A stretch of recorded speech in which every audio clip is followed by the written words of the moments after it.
Ja tikai tu to būtu zinājusi agrāk.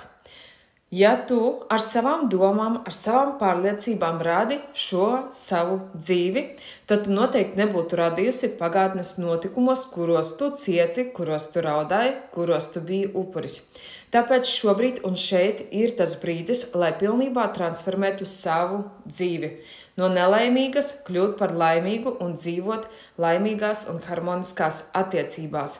Tāpēc ienāc manā mājaslapā, kura norādīta profila augšgalā, ieskaties tajā, paskaties visu informāciju detalizētāk, noskaties video un pievienojies kursā, lai varētu mēs tikties un tu spēsi radīt savu ideālo dzīves scenāriju, radīt savu transformāciju, jo tas ir viegli, vienkārši tad, kad tev ir sistēma, soli pa solim, kā ir jādara, priekš kam ir jādara, un šajā